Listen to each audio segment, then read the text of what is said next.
तो दोस्तों, स्वागत है आप सभी लोगों को कॉमर्स विद अनिल सर में। दोस्तों, हम 11th का ओसीएम पढ़ रहे हैं और जिसमें हमने 5वां चैप्टर स्टार्ट किया हुआ फॉर्म्स ऑफ बिजनेस ऑर्गेनाइजेशन 2। और इसमें लास्ट लेक्चर में हमने क्या किया था, डिपार्टमेंटल ऑर्गेनाइजेशन को कंप्लीट किया था। ठीक है, तो इसके फीचर्स, मेरिट्स और डिमेरिट्स में पढ़ा चुका हूँ। ये मेरे प्रीवियस वीडियोज में है, ये आप जाके देख लेना। तो दोस्तों, आज हम स्टार्ट करेंगे स्टैट्यूटरी कॉर्पोरेशंस। ठीक है, तो चलिए हम लेक्चर की शुरुआत करते हैं। दोस्तों देखिए, स्टैट्यूटरी ऑर्गेनाइजेशन या फिर आप बोल सकते हो statutory corporation. Statutory corporation is a autonomous corporate body created by special act of parliament और state legislature with defined power and function and duties. तो दोस्तों, स्टैट्यूटरी कॉर्पोरेशंस एक ऐसा कॉर्पोरेशन होता है जिसको क्रिएट किया जाता है स्पेशल एक्ट ऑफ पार्लियामेंट। आप सबको पता होगा कि जो कंपनीज होती हैं अपना, एक तो कंपनीज एक्ट 2013 से आप स्टैब्लिश कर सकते हो। कोई भी कंपनी अगर आपको क्रिएट करनी है तो क्या एक्ट कौन सा होता है आपका, कंपनीज एक्ट 2013 का एक्ट। उसके अलावा पार्लियामेंट यानी हमारे देश की जो सरकार होती है उसके पास भी ये पावर होती है कि वो किसी भी प्रकार की कंपनी क्रिएट कर सकती है। इसके लिए उनको पार्लियामेंट के अंदर एक स्पेशल एक्ट पास करना पड़ता है और पार्लियामेंट के अंदर स्पेशल एक्ट पास करने का एक प्रोसेस होता है। तो सबसे पहले ना, अगर आपको कोई भी कंपनी स्टार्ट करना है या कोई भी कंपनी आपको बनानी है पार्लियामेंट में, तो उसके लिए एक बिल बनाया जाता है। फिर वो बिल जो होता है वो राज्यसभा और लोकसभा में जाता है। फिर जब वहां से वो बिल पास हो जाता है उसके बाद वो जाता है प्रेसिडेंट के पास, और जब प्रेसिडेंट के सिग्नेचर इसके पास हो जाते हैं तब वो बिल बन जाता है एक्ट, और फिर उस एक्ट से क्या बन जाती है, आपकी एक कंपनी बन जाती है। और इस तरह की कंपनी को हम क्या बोलते हैं, स्टैट्यूटरी कॉर्पोरेशन बोलते हैं। तो स्टैट्यूटरी कॉर्पोरेशन का मतलब होता है एक ऐसी कंपनी जिसको हमने स्पेशल एक्ट पार्लियामेंट में पास करके बनाया हो या फिर स्टेट लेजिस्लेचर में बनाया हो, यानी कि विधानसभा। आप सबको पता रहेगा कि पार्लियामेंट में क्या होता है, पार्लियामेंट के अंदर हमारी लोकसभा, राज्यसभा, ठीक है, ये दोनों आती हैं। तो ये दोनों सेंट्रल लेवल पे होती है। पार्लियामेंट में जितने भी आपके सेंट्रल मिनिस्टर्स होते हैं वो सभी के सभी बैठेंगे। लेकिन स्टेट लेजिस्लेचर में, अभी फॉर एग्जांपल जैसे कि सेंटर में हमारी बीजेपी गवर्नमेंट है, तो सेंटर के जितने भी मिनिस्टर होंगे वो कहाँ बैठते हैं, पार्लियामेंट में। और जैसे हमारे स्टेट में जो है वो आपके शिंदे साहब की गवर्नमेंट है, तो वहां पे जितने भी लोग बैठेंगे वो कौन होते हैं, स्टेट लेजिस्लेचर। ठीक है, आपने पढ़ रहेगा ना एमपी और एमएलए। ठीक है, एमपी का मतलब क्या होता है, मेंबर ऑफ पार्लियामेंट, और एमएलए का मतलब क्या होता है, मेंबर ऑफ लेजिस्लेटिव असेंबली। ठीक है, तो कोई भी कंपनी अगर हम पार्लियामेंट में एक्ट पास करके बना रहे हैं या फिर लेजिस्लेचर यानी कि स्टेट लेजिस्लेचर विधानसभा के अंदर अगर हम कोई भी बिल पास करके कंपनी बना रहे हैं, तो वो कंपनी जो है वो कहलाती है स्टैट्यूटरी कॉर्पोरेशन। ठीक है, और इसको बनाते ही हम इसकी पावर को और हम इसके फंक्शन और ड्यूटीज को डिफाइन कर देते हैं। और state help statutory corporation by subscribing to its capital. जो स्टेट का मतलब क्या होता है, यहाँ पे जो गवर्नमेंट है वो इनको अपने शेयर्स, अपने कैपिटल को सब्सक्राइब करने में हेल्प करती है।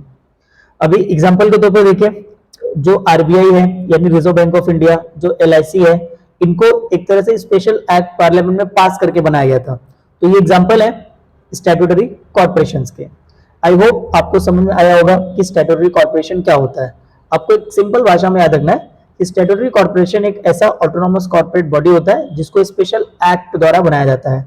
और ये स्पेशल एक्ट कहाँ पास होगा, या तो पार्लियामेंट के अंदर और या तो स्टेट लेजिस्लेचर के अंदर, और इनकी वेल डिफाइंड पावर होती है और इनके फंक्शन, ड्यूटीज, ये सारे के सारे वेल डिफाइंड होते हैं।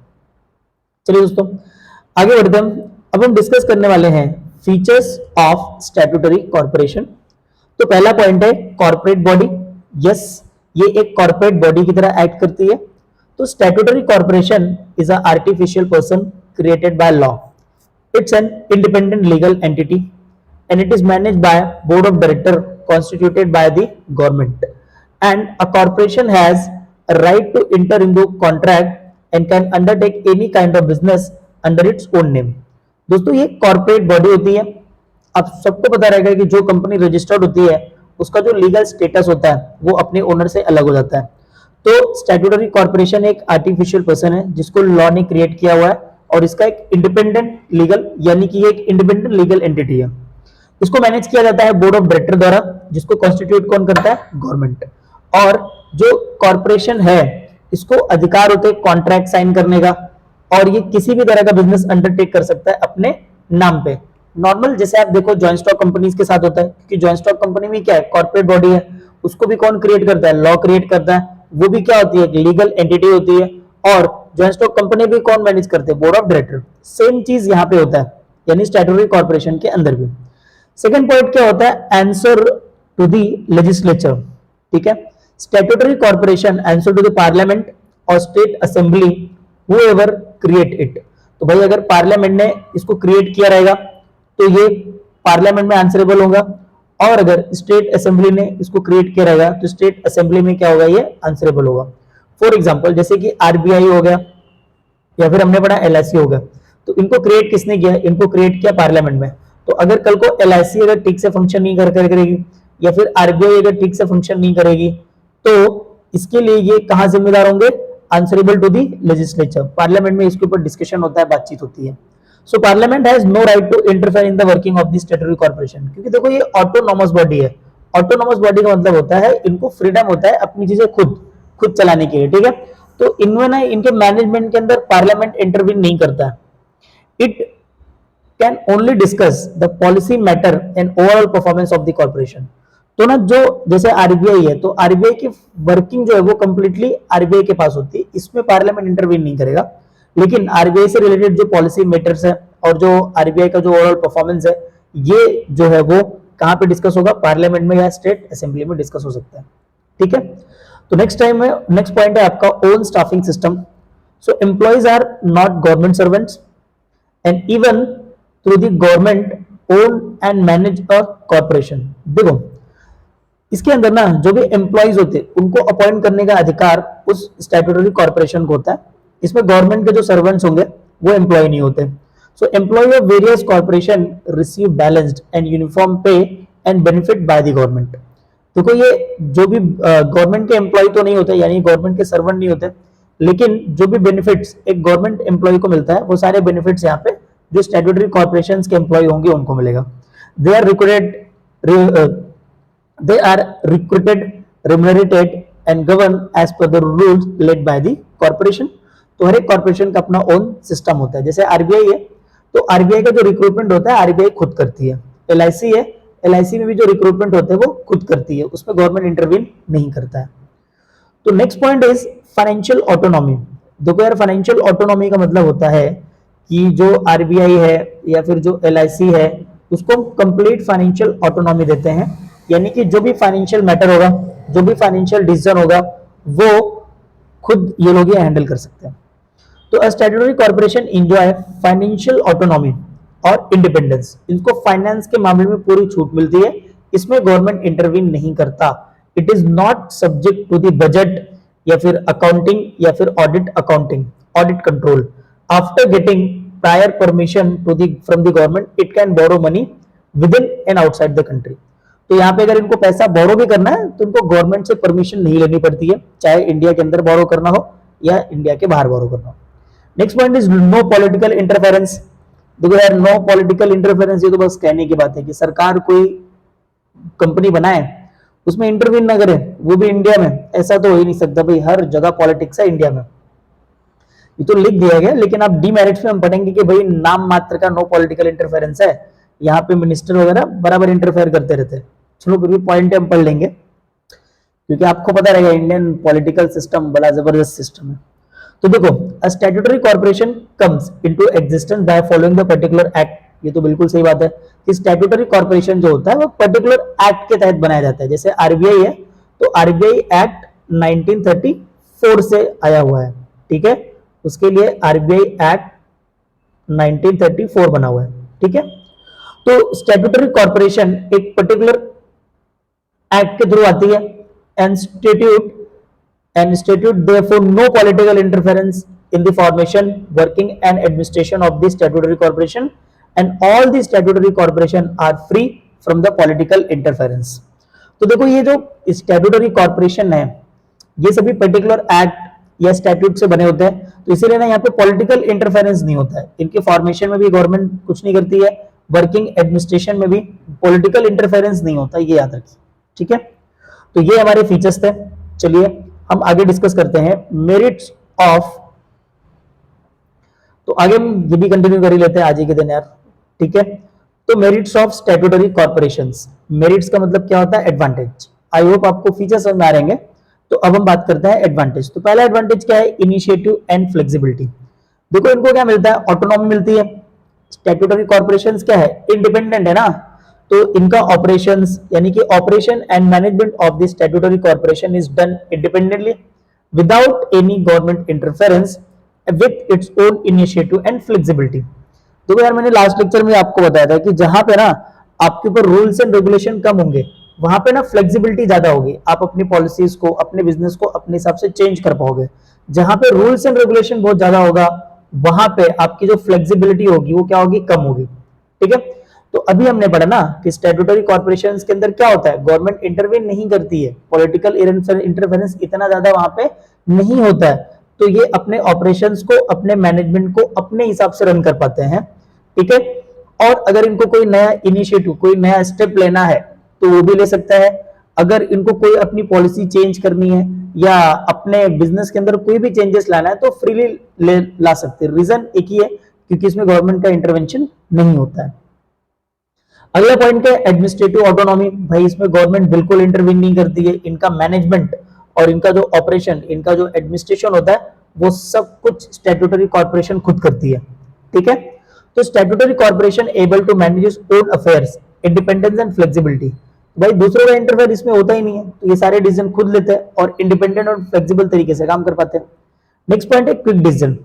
देखो स्टैट्यूटरी कॉर्पोरेशन जो होती है वो रेड टैपिज्म से फ्री होती है, ठीक है, क्योंकि ये कंप्लीटली इसको गवर्नमेंट रन नहीं करता है, गवर्नमेंट इस पे ज्यादा कंट्रोल नहीं रख पाता है, तो जिसकी वजह से यहाँ पे फाइलिंग का काम, ये वो दुनिया भर की चीजें ना कम रहती हैं और फॉर्मेलिटी भी कम रहती है, जिसकी वजह से ना ये लोग जल्दी डिसीजन ले पाते हैं। देखो हमने डिपार्टमेंटल ऑर्गेनाइजेशन में पढ़ा था कि डिले होता है डिसीजन मेकिंग में, क्योंकि यार वहां पे रेड टैपिज्म, फाइल का काम, एक फाइल ये ऑफिस से वो ऑफिस, ये ऑफिसर से वो ऑफिसर, फिर ना वहां पे मिनिस्टर सिग्नेचर करेगा, तो ये सारी चीजें होंगी, तो वहां पे डिसीजन लेने में डिले हो जाता है। लेकिन स्टैट्यूटरी कॉर्पोरेशन इन सारी चीजों से फ्री होती है, ना ही यहाँ पे रेड टैपिज्म होता है, और यहाँ पे जो फाइल वर्क है वो भी कम होता है, और जो फॉर्मेलिटीज कंप्लीट करनी होती है कोई भी फैसला लेने से पहले वो भी यहाँ पे कम होता है, तो इसके लिए यहाँ पे जो फैसले हैं वो क्विकली हो जाते हैं। नेक्स्ट पॉइंट क्या आपका, एफिशिएंट स्टाफ।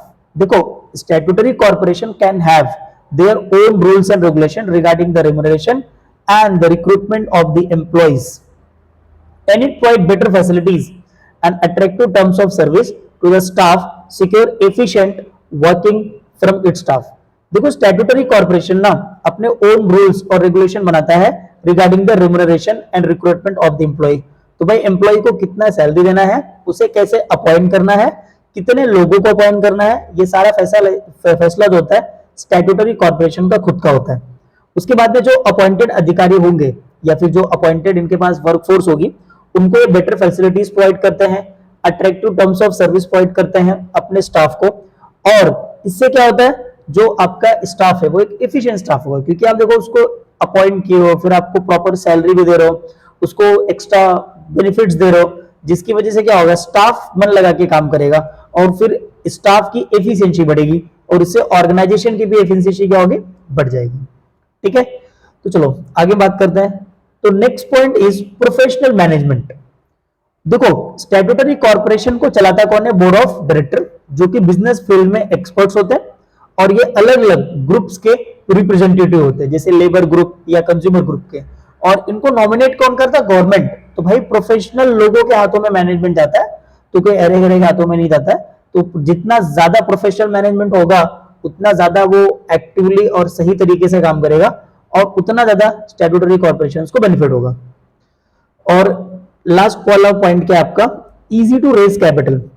देखो statutory corporation are fully owned by the government and can easily raised the requirement capital by floating bonds and low interest rate, ठीक है।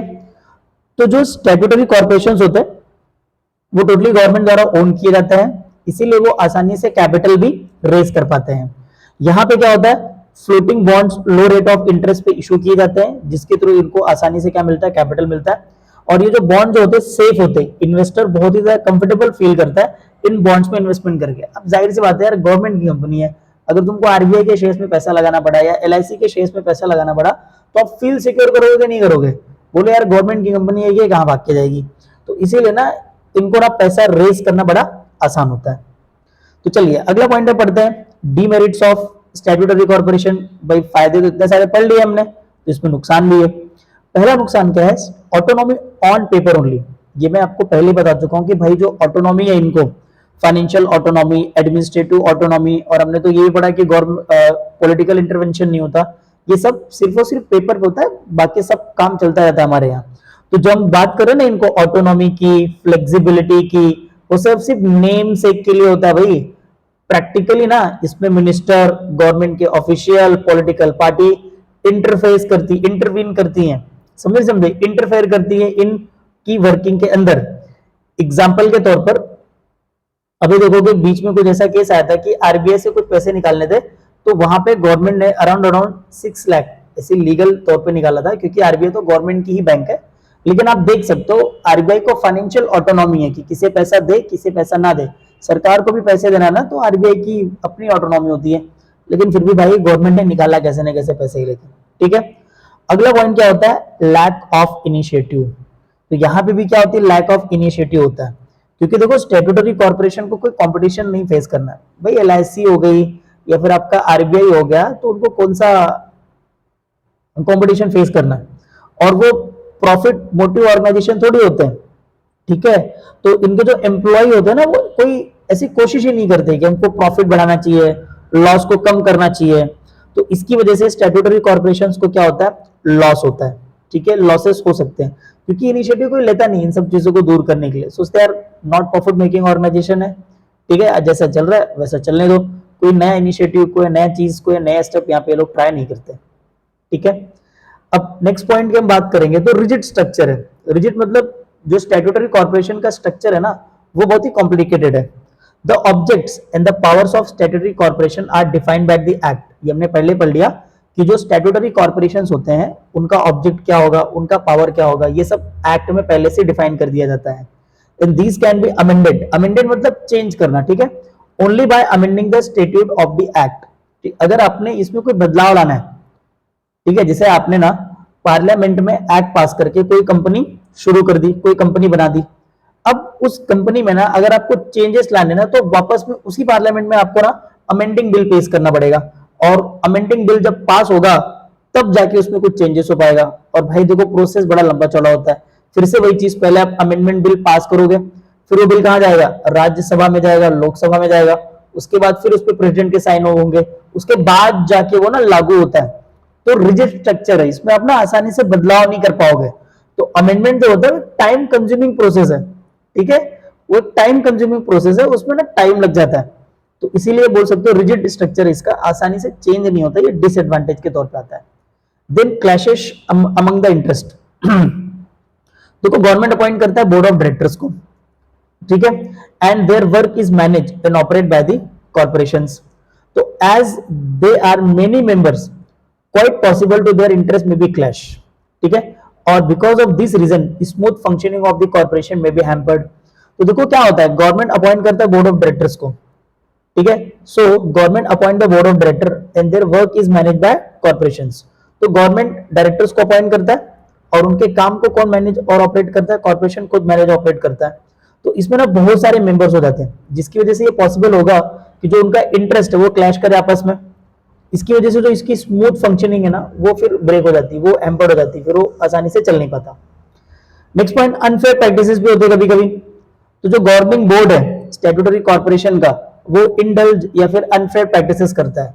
इट में भी charge undue highly price cover up the inefficiency, ठीक है। तो भाई अगर इसमें कुछ इनएफिशिएंसी है या इसकी प्रॉफिटेबिलिटी कम हो रही है, तो ये लोग क्या करेंगे? पब्लिक से हाई प्राइस चार्ज करेंगे, ठीक है। ये एक तरह का क्या है? अनफेयर प्रैक्टिस हो जाता है, ठीक है। तो आज के लिए दोस्तों इतना काफी है। नेक्स्ट लेक्चर में ना हम गवर्नमेंट कंपनी स्टार्ट करेंगे, ठीक है।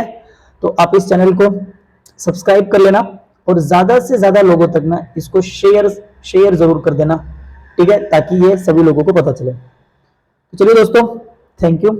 आज के लेक्चर में इतना ही था, बाकी हम नेक्स्ट लेक्चर में गवर्नमेंट कंपनी स्टार्ट करेंगे। Thank you so much.